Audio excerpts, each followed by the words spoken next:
Hello dear craft lovers, പുതിയൊരു വീഡിയോയിലേക്ക് എല്ലാവർക്കും സ്വാഗതം. കഴിഞ്ഞ ദിവസങ്ങളുടെ ഷോർട്ടിലിട്ടിരുന്നത് പോലെ പുതിയൊരു ഡസ്റ്റ് ഡെക്കറിൻ്റെ മേക്കിംഗ് വീഡിയോ ആണ് കേട്ടോ ഇത്.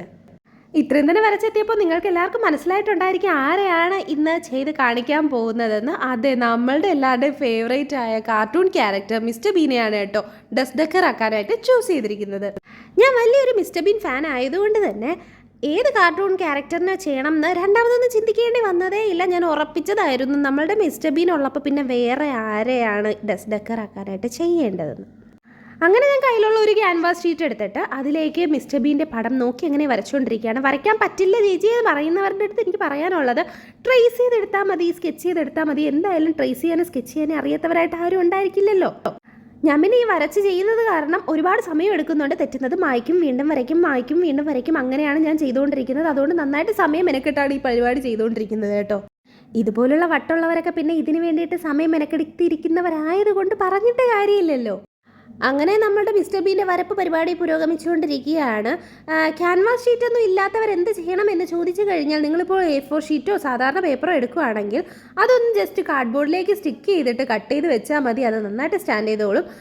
എൻ്റെ കയ്യിൽ പിന്നെ ഈ പേപ്പർ ഉള്ളത് കാരണം എനിക്ക് പണി കുറച്ച് കുറവാണ്. ഇത് മാത്രമായിട്ട് കട്ട് ചെയ്തെടുത്താൽ മതിയാവുമല്ലോ. അങ്ങനെ ഞാൻ എന്തായാലും പെൻസിൽ വെച്ചൊന്ന് വരച്ചെടുത്തതിന് ശേഷം സ്കെച്ച് പെൻ വെച്ച് അതിൻ്റെ ഔട്ട്ലൈനൊക്കെ ഒന്നുകൂടെ ബ്രൈറ്റൻ ചെയ്ത് കൊടുക്കുകയാണ് കേട്ടോ. അപ്പോൾ നല്ല ഭംഗിയായിട്ട് വരുന്നുണ്ട്.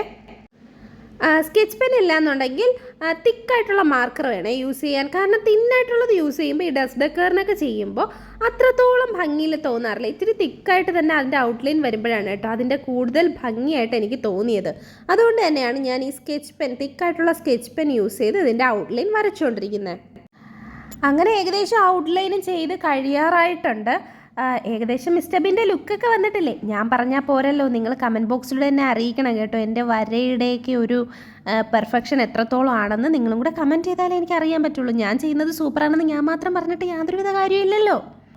അങ്ങനെ ആദ്യം വരയ്ക്കാൻ മറന്നുപോയ ടൈ ഒക്കെ അങ്ങനെ കംപ്ലീറ്റ് ചെയ്തുകൊണ്ടിരിക്കുകയാണ്. അങ്ങനെ ഇത്രേ ഉണ്ടായിരുന്നുള്ളൂ. നമ്മുടെ മിസ്റ്റർ ബീൻ്റെ ഔട്ട്ലൈൻ ചെയ്തെടുത്തിട്ടുണ്ട്.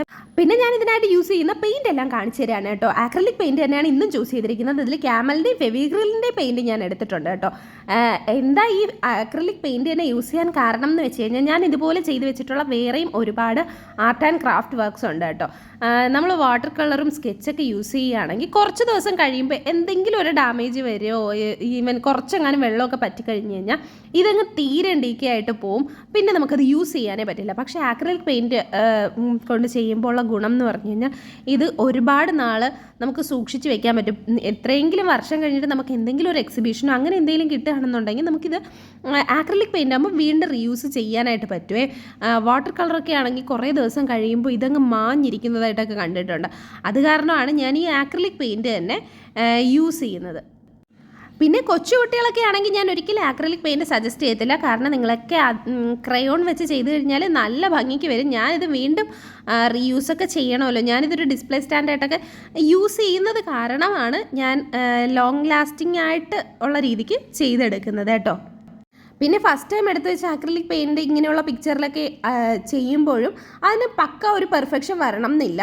കാരണം നമ്മളിത് യൂസ് ചെയ്യുകയാണ് ഇത് നമുക്ക് പെർഫെക്ഷനിലേക്ക് കൊണ്ടെത്തിക്കാൻ പറ്റുക. സോ യൂസ് ചെയ്ത് പ്രാക്ടീസ് ഉള്ളവർ ആക്രിലിക് പെയിൻറ്റ് ഞാൻ സജസ്റ്റ് ചെയ്യുള്ളൂ. കുറച്ച് വെള്ളവും കൂടെയൊക്കെ മിക്സ് ചെയ്തിട്ടാണ് കേട്ടോ ഇതിലേക്ക് ആക്രിലിക് പെയിൻറ്റ് പേസ്റ്റ് ചെയ്യുന്നത്.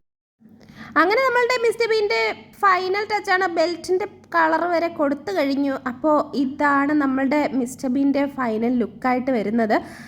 പിന്നെ ആ ബ്ലാക്ക് കളർ സ്കെച്ച് ചെയ്തതിൻ്റെ മീതെയൊക്കെ കുറച്ച് പെയിൻറ്റ് പറ്റിയിട്ടുണ്ടായിരുന്നു. അതിൻ്റെ മീതെ ഒന്ന് പെർമനൻറ്റ് മാർക്കർ വെച്ച് അതെല്ലാം പിന്നെ ഒന്ന് ഹൈഡ് ചെയ്തെടുക്കുകയാണ്. പിന്നെ നമ്മളുടെ കത്രിക എടുത്ത് നൈസായിട്ട് സൂക്ഷിച്ച് ചെയ്യേണ്ട പരിപാടിയാണ്. ഈ മിസ്റ്റർ ബീൻ്റെ കോർണറിൽ നിന്നും ഒക്കെ ഒന്ന് ബാക്കിയുള്ള വൈറ്റ് ഷീറ്റ് എല്ലാം കട്ട് ചെയ്തിട്ട് ഒരു കട്ടൗട്ടാക്കി എടുത്തിട്ടുണ്ട്. അപ്പോൾ ഇതാണ് നമ്മളുടെ മിസ്റ്റർ ബീനെ കട്ടൗട്ട് ചെയ്തിട്ട് എടുത്തിട്ടുണ്ട്. പിന്നെ നമ്മളുടെ ഒരു ഐസ്ക്രീം സ്റ്റിക്ക് എടുത്തിട്ട് അതിന് പുറകിൽ നന്നായിട്ട് സ്റ്റിക്ക് ചെയ്ത് കൊടുക്കുക. പിന്നെ ഒരു വേസ്റ്റ് അടപ്പെടുത്തിട്ട് അതിലൊരു ഹോൾ ഉണ്ടാക്കിയിട്ട് വെയിറ്റിന് വേണ്ടിയിട്ട് അടിയിൽ കുറച്ച് ക്ലേയും വെച്ചിട്ട് നമ്മളുടെ മിസ്റ്റർ ബീൻ്റെ ആ ഐസ്ക്രീം സ്റ്റിക്ക് അതിലേക്ക് കുത്തി ഇറക്കി കൊടുക്കുക. സംഭവം നന്നായിട്ടൊരു ഡിസ്പ്ലേ സ്റ്റാൻഡ് ആയിട്ടുണ്ട്. പിന്നെ ആ വൈറ്റ് ബോട്ടിൽ ക്യാപ്പിൽ ഒരു ബ്ലാക്ക് പെയിൻറ്റ് അടിച്ചു കഴിഞ്ഞാൽ സംഭവം സെറ്റായി. ഇഷ്ടമായിട്ടുണ്ടെങ്കിൽ ലൈക്ക് ചെയ്യുക, ഷെയർ ചെയ്യുക, കമൻറ്റ് ചെയ്യുക, സബ്സ്ക്രൈബ് ചെയ്യുക മറക്കണ്ട. Thank you.